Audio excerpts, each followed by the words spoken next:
Sir ఈ question ప్రతి వాళ్ళని నేను అడుగుతున్నాను, మిమ్మల్ని కూడా అడగాలని ఆశపడుతున్నాను. రీల్ సినిమా ఉన్నప్పుడు కంట్రోల్డ్ బడ్జెట్ ఉండేది, పెరగకుండా కొంచెం పెరిగినా కానీ ఏదో విధంగా తట్టుకుని జాగ్రత్త పడ్డారు. డిజిటలైజేషన్ అయిన తర్వాత సినిమా బడ్జెట్ తగ్గచ్చు, ఎందుకంటే ఎన్ని టేక్స్ చేసినా కానీ చిప్లోంచి డిలీట్ చేసుకుని మళ్ళీ చేయొచ్చు. ఒక ఫిల్మ్ మేకర్గా చెప్పండి, తగ్గాల్సిన బడ్జెట్ పెరుగుతుంది ఇప్పుడు ప్రజెంట్ ఇండస్ట్రీ తరఫున. మీ kind of out of the box నుంచి ఇన్సైడ్ వస్తే కనుక బడ్జెట్ పెరుగుతుంది ప్రతిసారి, ఇచ్చే రెమ్యూనరేషన్ నుంచి, వర్క్ చేసే షూటింగ్ డేస్ నుంచి, నెంబర్ ఆఫ్ లొకేషన్స్ నుంచి.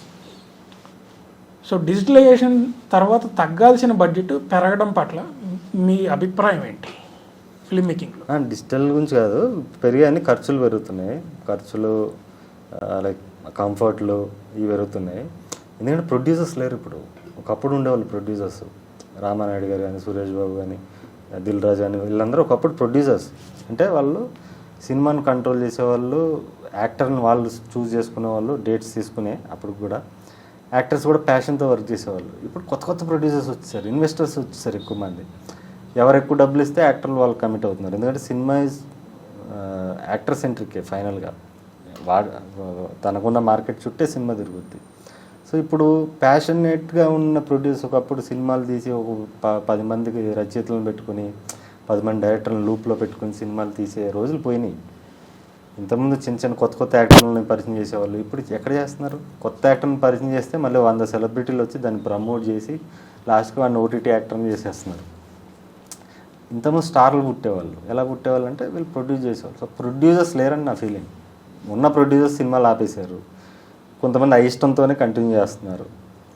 సో ఎప్పుడైతే యాక్టర్ సెంట్రిక్ అయిపోయిందో సినిమా మార్కెట్, అక్కడి నుంచి ఇవన్నీ ప్రాబ్లమ్స్ వస్తున్నాయి. ఇప్పుడు నా మార్కెట్ 100 కోట్లు, సినిమాకు 100 కోట్లు పెట్టాల్సిందే నువ్వు అంటాడు.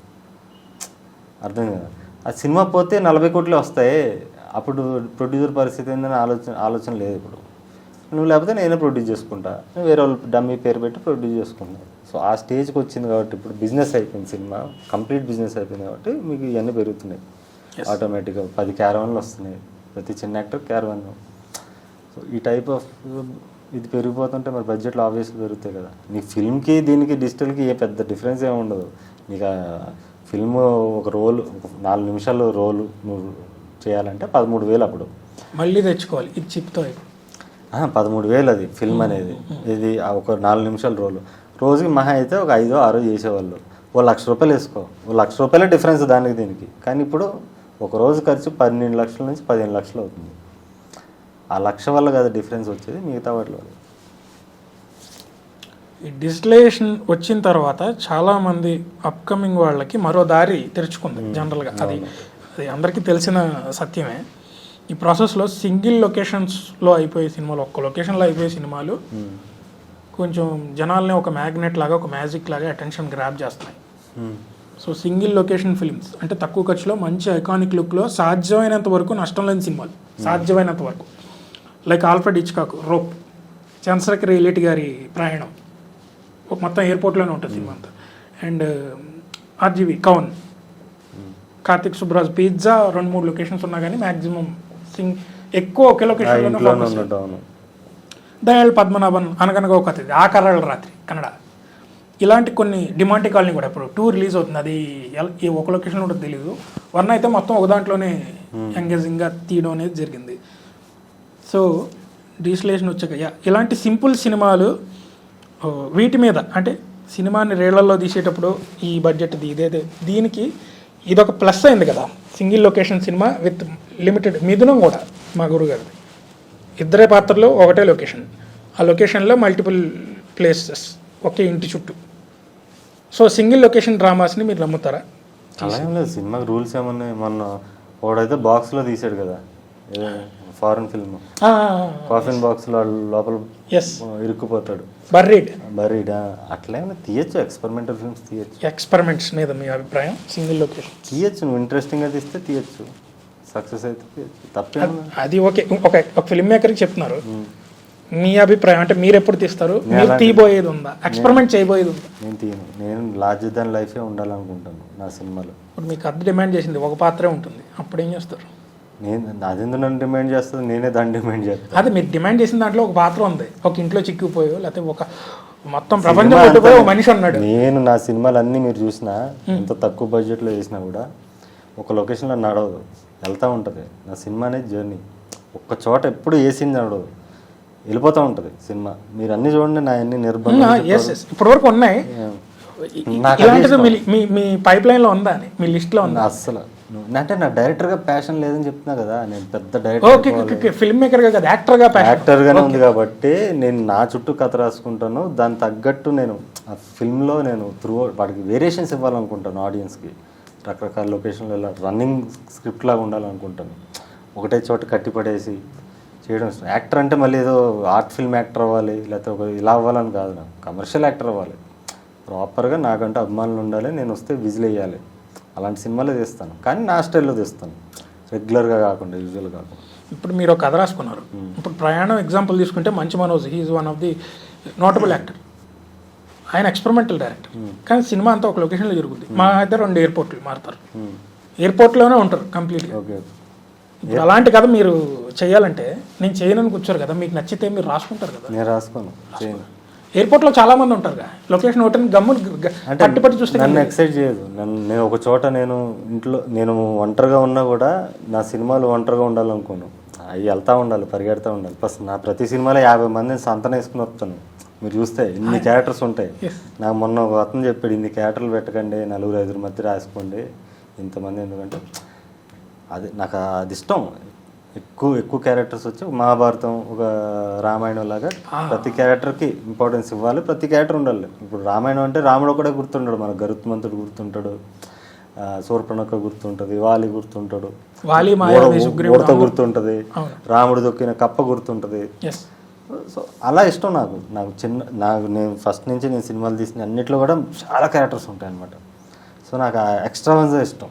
క్యారెక్టర్స్ ఎక్కువ ఉండాలి, కమర్షియల్గా ఉండాలి, కానీ నా స్టైల్లో ఉండాలి.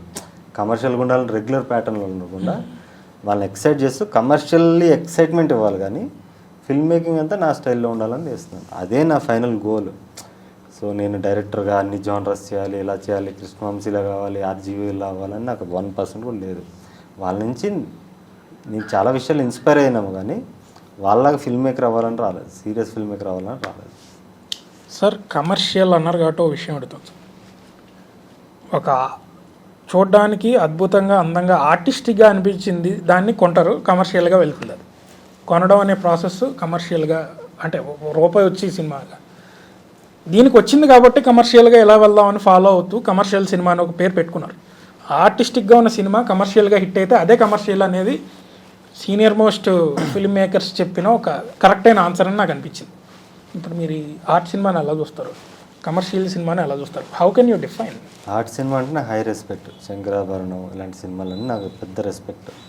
కానీ నాకు పర్సనల్గా నా టేస్ట్ వచ్చి నేను యాక్టర్గా, కమర్షియల్ యాక్టర్గా నా స్టైల్ ఆఫ్ సినిమాలో, not like regular commercial cinema కాకుండా నేను కమర్షియల్ యాక్టర్ అవడానికి వచ్చాను.